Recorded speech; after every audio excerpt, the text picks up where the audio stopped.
Good evening and welcome to Politics 101. This is Echo TV. I am Disho Natira.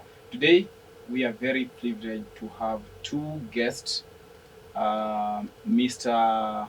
Sijeni, who is a aspiring MCA in Kasarani. We also have a very honor to have Faith, who is a aspiring senator Nairobi County, if I'm not right, if I'm not wrong. Yeah. We are discussing issues of youth and leadership. If I can start from a lady, you can start introducing yourself. Who is this Faith, and what role are you playing in the youth? Thank you, Dishon. My name is Faith Nora Lukosi. I've been serving as the Youth Senator of Nairobi under Youth Senate Kenya for the past 3 years. Uh, and I've also been working as a legal and policy advocacy consultant on matters youth, devolution, and social justice. Mm-hmm. Uh, your your name and your role in the youth leadership. Okay. So mi naitwa Honorable Victor CJ, si Mr. Yes. So host lazima ukue, you know exactly you are addressing us as honorables. Okay. Yes. So me, I'm We are Victor. not there yet. Yes, I'm Honorable Victor CJ. I'm a youth advocate, and I'm also an activist on human rights. So I've been volunteering with different youth organizations on youth matters and health. So that is me, and now I want to do it at a political level, not just at a voluntary level. Yes. If I must ask Faith, what is the role of a youth in the current leadership? Uh, Kenya currently is a youthful country, and as young people, we are standing out to be counted. We are the present leadership. We are not the leaders of tomorrow. We are the leaders of today. And we have, as you can see, we have young people in different spaces taking up their leadership positions. And even in this political space, we have young people who are driving the agenda of other fellow young people in the political space. And there are so many other young people who have also come out. They are vying for elective seats so that they are fully represented in the political space, from the MCA level to the MPs and senators like myself is vying for Nairobi senatorial seat. So we are the leaders of today, and we are pushing for inclusion in the political, economic, and social spaces in this country and beyond. If I may ask my colleague, Honorable, Yes. do you think youth are ready to take the mantle of the leadership of the country? Yes, we are ready, and that's why Nora is here and I'm here. But the only challenge maybe we can say youth are not ready is that the constraints. Yeah, we will always be told we are going to get votes, go vote leaders that will help us upgrade. But we've always been voting, but it reaches a level that the youth are still at that stage of being desperate. So that's why you find the youth cannot force themselves into politics, because politics is about money. Yeah, so that's why we see not more youth will be in these political spaces. They still want to feed themselves. Yes. Do you agree? Yes, I agree with him. There is a high disconnect between the leaders and the beneficiaries of the leadership, of which, as I said, Kenya is a youthful country with 75% of the population being young people. But now when it comes to political leadership, young people are left behind.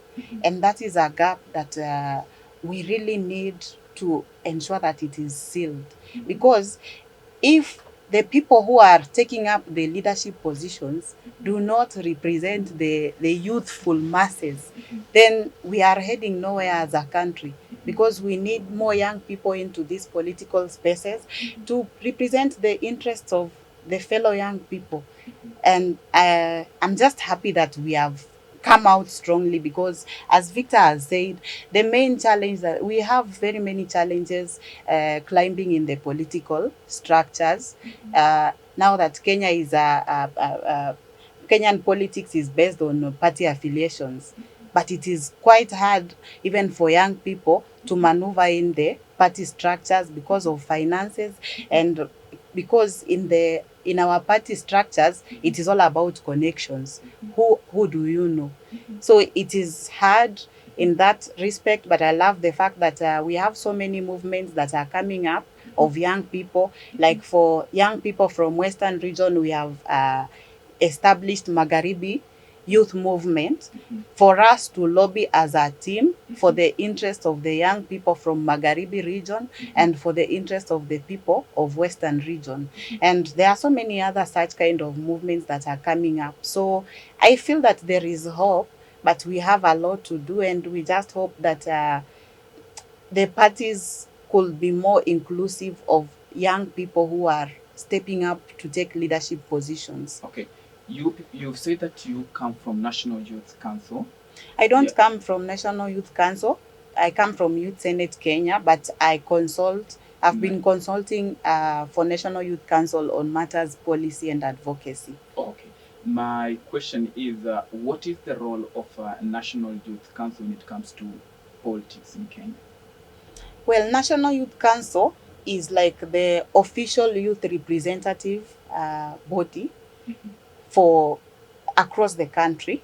So, National Youth Council is supposed to have representations of young people from the ward level.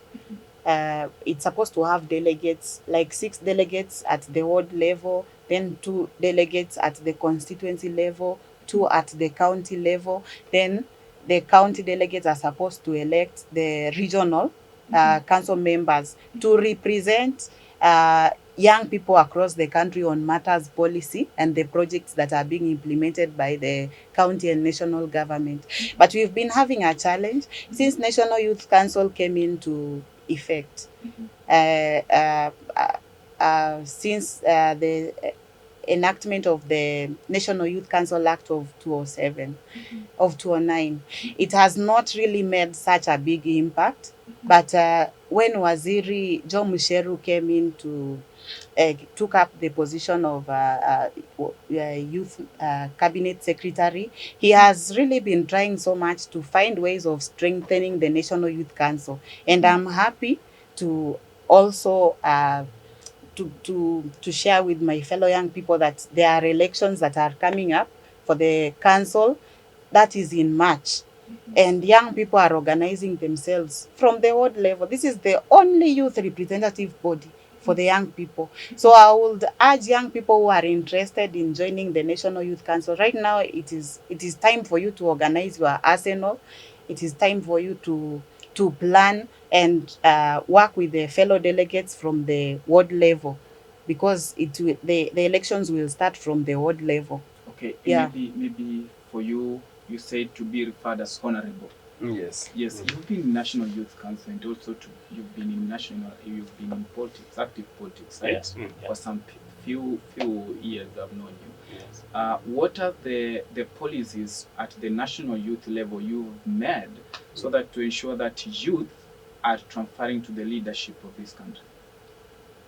So there's no way we can link NYC, that is National Youth Council, with politics, because NYC only focuses on issues that affect the youth, on empowerment.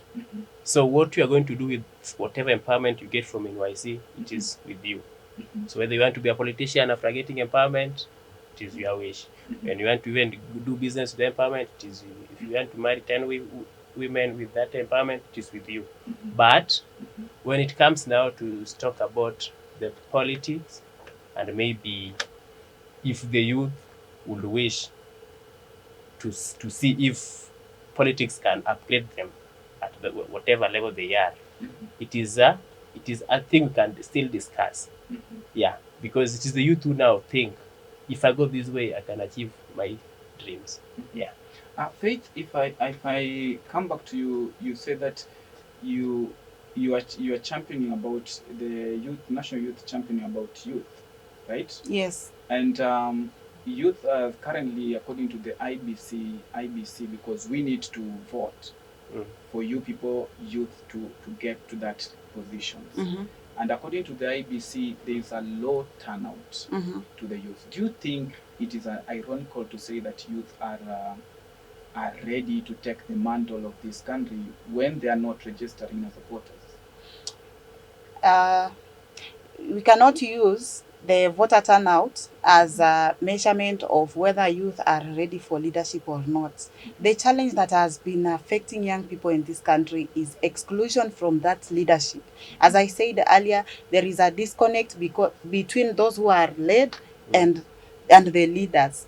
So when there is that kind of disconnect, it becomes hard for the beneficiaries of the leadership to feel fully engaged and included when actually there is no platform for them. So what we have seen with the low voter turnout among the youth is because they have a high level of hopelessness. They feel like there is nothing for them, and as they say, there is nothing for us without us. And they feel like, why should I go and vote when actually at the end of the day I'm just going to see the same monkeys playing the same games on the same trees, and like what we have been seeing in this country. And as for us who are vying, we have been really lobbying our fellow young people to come out. We are giving a message of hope because we are the face of hope for this nation. We are the face of hope for our fellow youths. Our fellow youths, they can only come out in large numbers to register if they also see that other young people are standing up and there is a new face of leadership in this country. And that is what is, there is just that disconnect is the problem. But it's not that we are not ready to lead. Yes. She has talked about the same monkey. Youth are hopeless. I know both of you are aspiring to be the leaders. What have you done to ensure that your youth are registering as voters? Because there are these people say that bad leaders are elected by good citizen who doesn't go to vote. Yes. How are you going to convince the youth now to register as voters? Yes. Because the more they don't register, the less we are. Yeah. Okay. So there's a question you asked earlier, but because I have so much running in the head, I did not answer it. You asked something of policy that we develop at the NYC level. Okay. So at NYC, the latest policy that was developed, I think, was on the structure of NYC, how the body should be structured. Where, in fact, it was even proposed under the BBI structure. We were trying to say that any person who goes to take the mantle of NYC must be elected. We needed election. And even Nora was a part of those youth who were making noise online for the election. Because most of the time... Constructive noise. Yes. We were just having nominations. When we have a president going to somewhere, he meets his friend, he picks those to NYC. Those are things we don't want at NYC level. That's why the policy was developed.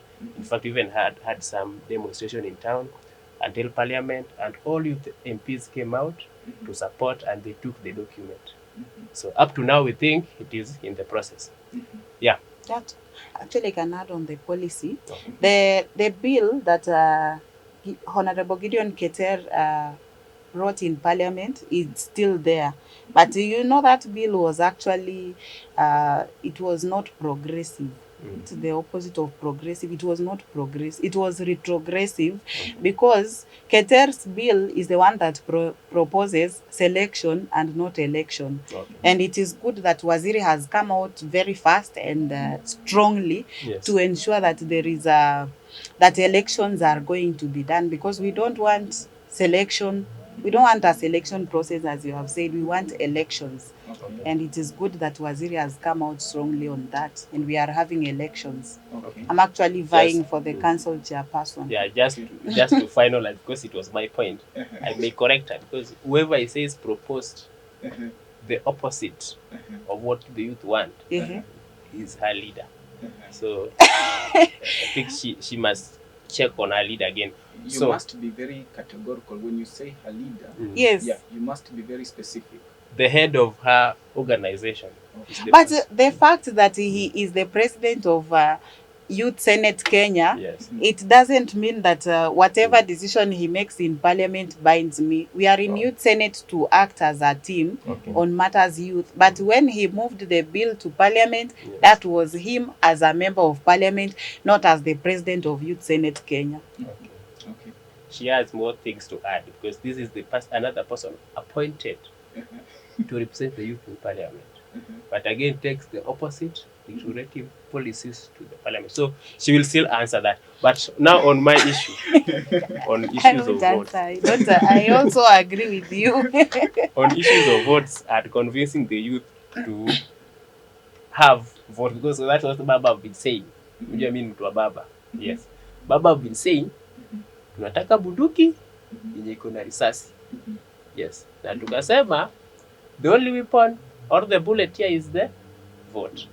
So we've been trying. You see me coming out to vie, it means we've seen the young people just becoming more desperate, and they lose meaning in life, and they go down to the level of street boy. I have like 3 I can mention by names who in the last 3 years I've been knowing them, they have reduced to be street boys. Wale watu wa takataka. Yeah. And ukitoka from a level where you were an artist to a level ya wakuna takataka, it means you've lost hope. So we are losing hope because of what? Because we've just been sitting, waiting for our mothers to go get votes, to go vote who they went to school together. But if the youth will take votes, they vote their mates.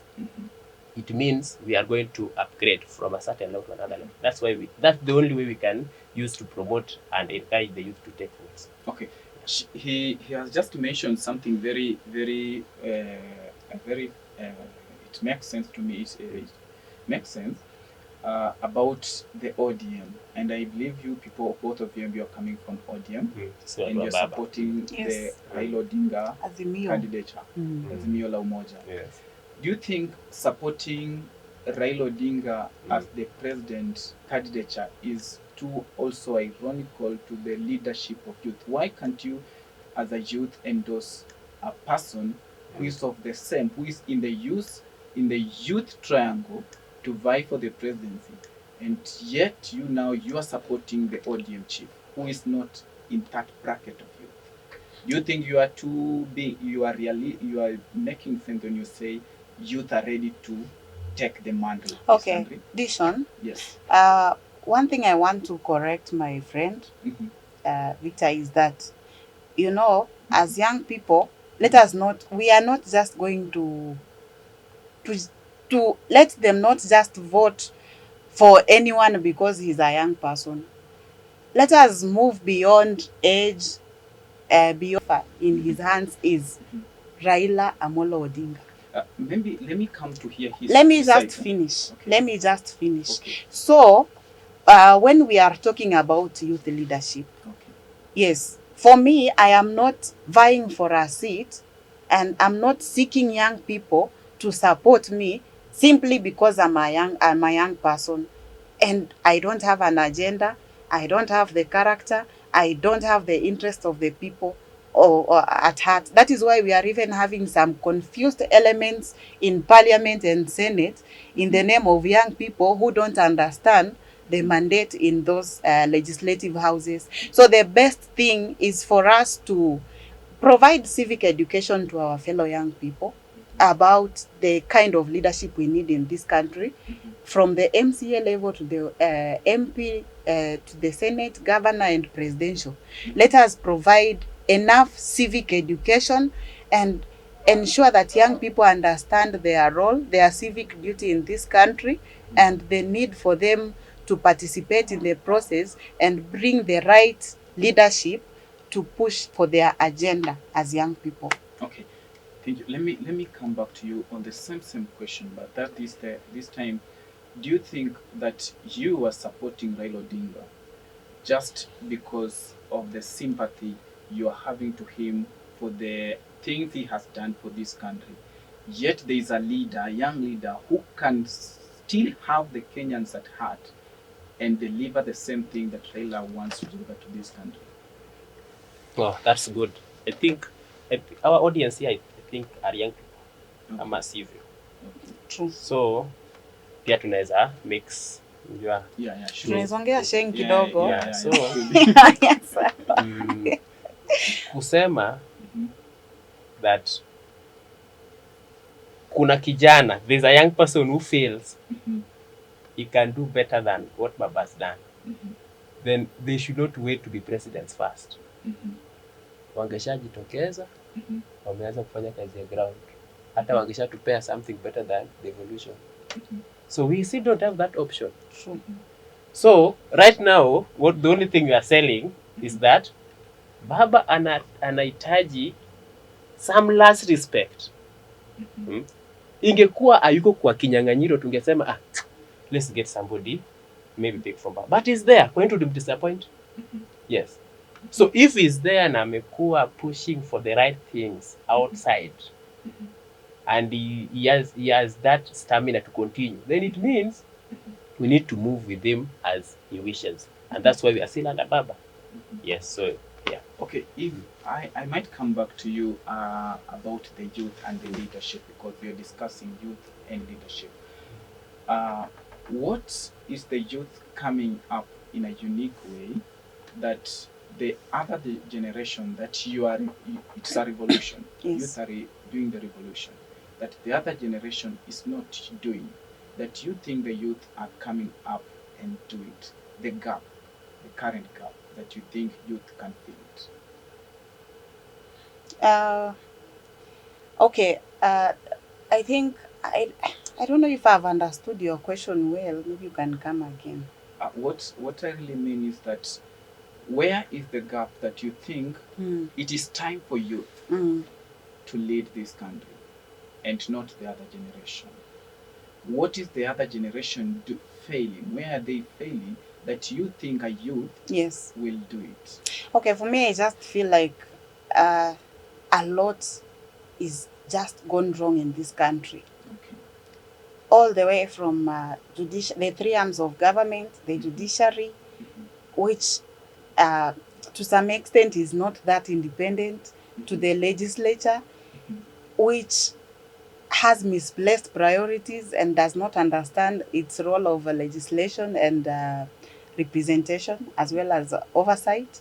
And that is to the executive that is actually also having so many challenges at the county level and at the national level.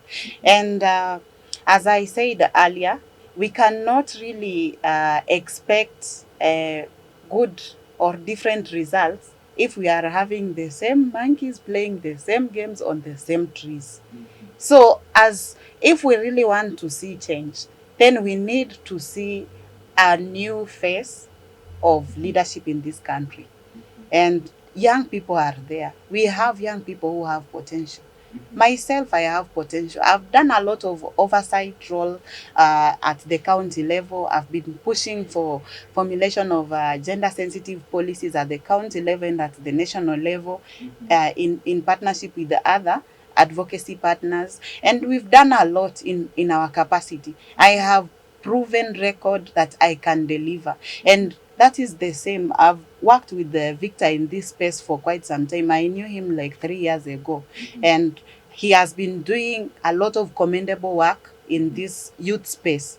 And as young people, I just believe that we can only push for our agenda. Kama sisi wenyewe tuko hapo ndani. Hatuwezi sema kwamba tunataka maendeleo ifanyike ile ambayo inaguzia vijana na sisi hatuko hapo.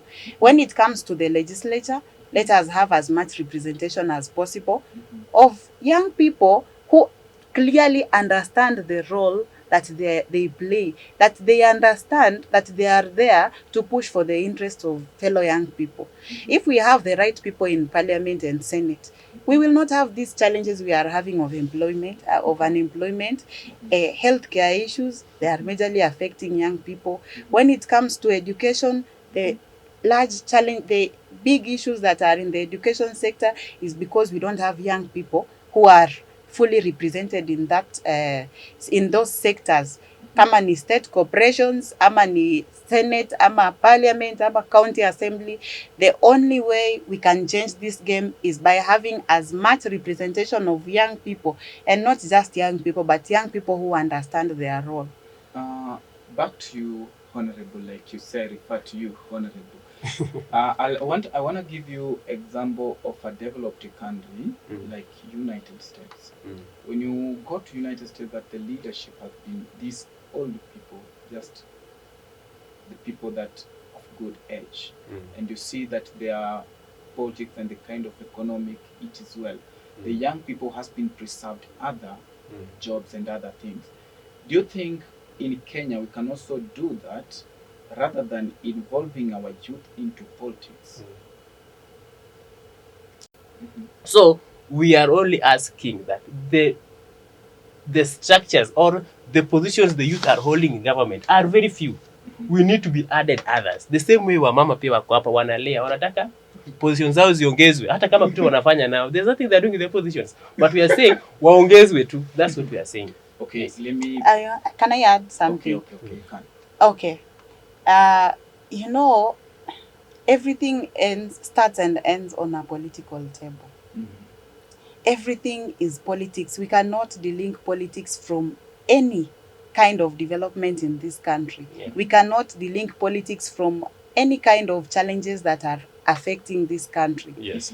And we cannot now talk about young people not being involved in the political space when politics is the thing that, you know, it's the engine that drives this whole country. It's what we eat. It's what we eat. So the only justice we can do to ourselves as young people is to fully participate in this political process and to demand for what is ours. As 75% of this population, we must demand for what is ours. Let that percentage reflect in the county assembly, parliament, senate, hadi na gubernatorial position. Do you think our economy will be in safe hands in the youth when we take youth to this leadership? Because we have seen a lot of youth, when they get money, they do extravagant things. Do you think youth will hold our economy? I think the problem that most of these young people have been facing is lack of role models and also the pressures of this society. We live in a handout society, in a handout mentality society, so that once uko tu na katag kadogo, hata vile Victor anajiita hapa mheshimiwa, akitoka hapa nje ground ndio hiyo imengoja. So hiyo handout mentality ndio inafanya vijana most of the times, na pia ukikuwa mheshimiwa hata kama unatemea hivyo anasema huyo hana kakitu, sasa atasaidia nini? So it makes young people to have that pressure. Na pia the older generation that is holding position in government, the only thing most of them are doing is to amass. They are just acquiring wealth each and every day. They are grabbing land whenever they see it. They are doing, you know, all these dubious kind of activities to acquire as much wealth as possible. And these are now the role models of the young people who are coming up to take leadership. You know, that is where the problem is. But as I said, and as Victor has put it, we need a revolution of the right leadership. We need a revolution of the right leadership, and it is as young people, this 75% of the population, that can define the narrative of leadership that we want. It doesn't have to be a young person taking up a position, but it has to be a person of character, a person of integrity, and a person who has the indomitable capacity to serve. Okay, we'll be coming back to you just after a few minutes after break. We'll be coming to you to discuss more and elaborate more about it. We are taking a short break, and remember, this is Politics 101.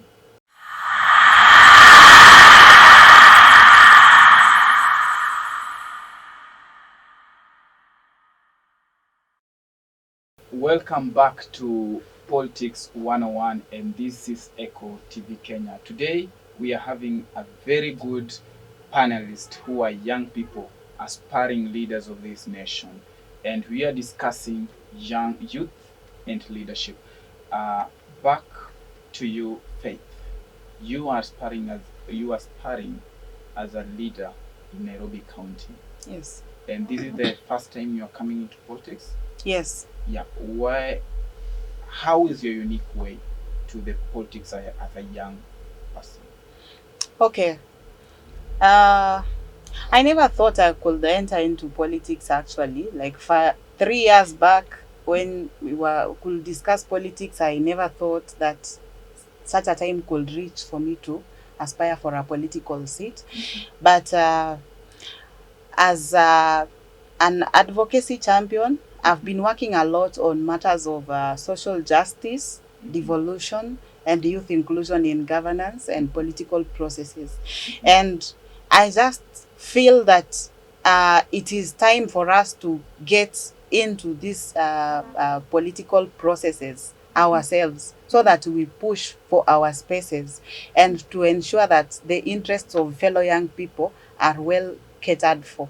And I believe that devolution is actually the best gift that the 2010 Constitution gave to us as a country.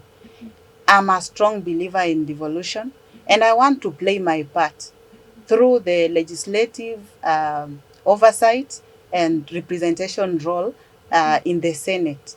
I believe that I am well fit for the senatorial seat because I truly understand the role of Senate, and I know that I am articulate enough. I can push the agenda of young people and this country at large.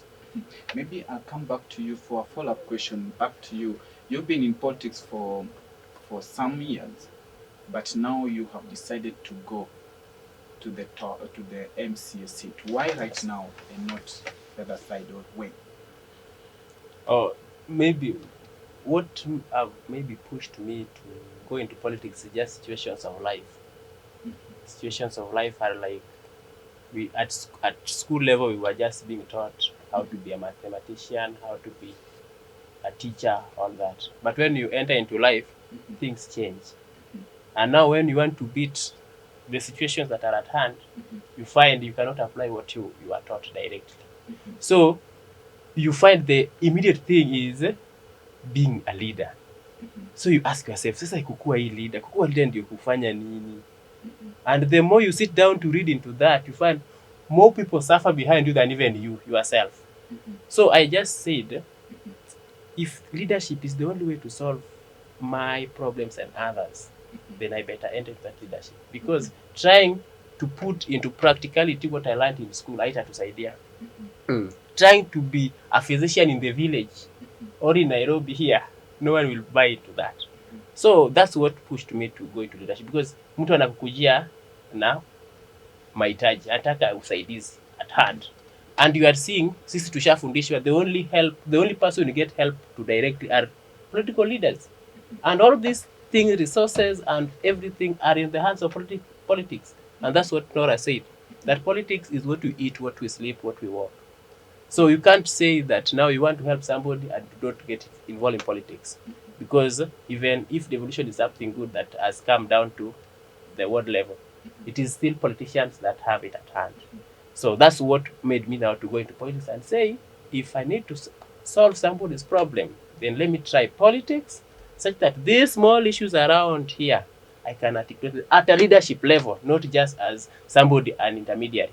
Yes. I think I'll also be coming back to you, Faith. The senator seat of Nairobi has been used as a transfer to the governorship. If I may refer back to the first Senate of Nairobi, who used it to get the governorship of Nairobi. The current senator He also announced recently that he's going for the governorship of Nairobi County. You say you have the same mind. Ah, we will get there. We will cross the bridge when we get there. But for me, I just want to play my role in this devolution story. As I said, I believe in devolution, and devolution is the best gift that the Constitution gave us. Though, yes, we have seen some successes of devolution. There is quite tremendous success, but then there is still a lot of work that needs to be done in terms of policy, formulation and implementation to ensure that devolution really benefits the common mwananchi. For me, I just want to represent the people that I believe in. As an ordinary Kenyan living an ordinary life, I feel what my fellow ordinary Kenyans feel each and every day. And it is time for us to have a fresh blood of leadership in this country. Okay, I may ask, let me ask a question which will be answered by both of you. What is the agenda you people are pushing to be the leaders? What is in your basket? Maybe if I start by Victor. Okay, so the main thing maybe me I sell is that real voice. Because you cannot promise roads, you cannot continue promise hospital, you cannot continue promise schools. Those things are there. But when somebody cries for lack of fees, when somebody cries for lack of medicine in hospital, when somebody cries for bad roads, we need a voice, and a real voice that will implement those issues. And that's the only thing me I try to say. Yeah. Back to you. Okay. My followers baptized me with a name, Mama Sanitizer, aka Sanitizer wa Kanairo. The reason why they gave me that name is because we want to bring order in Nairobi and across the country. I am one person who is very enthusiastic about good leadership in this country and about devolution. I've done a lot of work at the county level, providing oversight and pushing for policies. I've done a lot of memorandums in the county assembly and in the Senate to push for gender and youth sensitive policies. Yes, and I want now to just find myself there. I want to be there where I will just now play a center stage in ensuring that there are proper policies that are being implemented, are being formulated, and also oversighting the MCAs, that once these policies are in place, they are properly implemented, and that the finances that are allocated for functions that need to benefit the common mwananchi, as like I am just that normal Wanjiku. So the fact that I'm getting a Wanjiku is getting into that Senate, it is to ensure that all the funds that are allocated for the common Wanjiku are actually, they actually reach out to Wanjiku, and that the county functions are properly streamlined. That is where my passion is. I want to strengthen devolution. I want to be part of the devolution success story. Or in short, we are trying to say wakikula Wanjiku pia nakula. Hiyo pesa inafaa ifikie Wanjiku. Na hiyo pesa ni ya taxpayer. Huyo Wanjiku bado yeye ndiye analipa tax.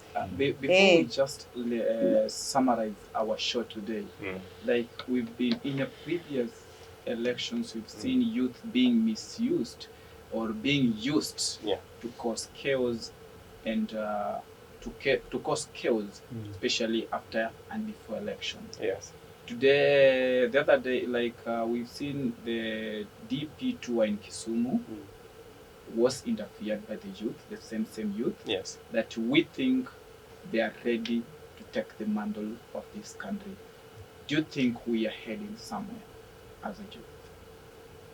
But remember, the youth don't tell themselves to go to the streets and beat somebody. They are mobilized by these thieves in town who want to look for sympathy. So you can't tell me that I'm a young person in Kisumu, I mobilize the youth to beat DP.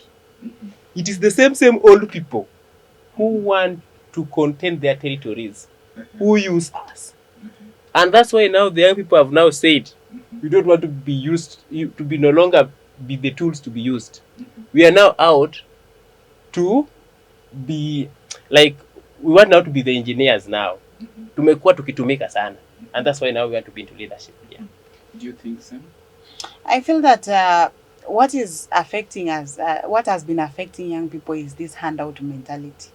This handout mentality is a big problem. And you see, we cannot talk of the handout mentality even going away because of the high poverty rates in this country. Yes, that's the problem. That is the problem. So the poverty rates are the ones that push young people into being manipulated by politicians who come with money, and you see they will go with the highest bidder.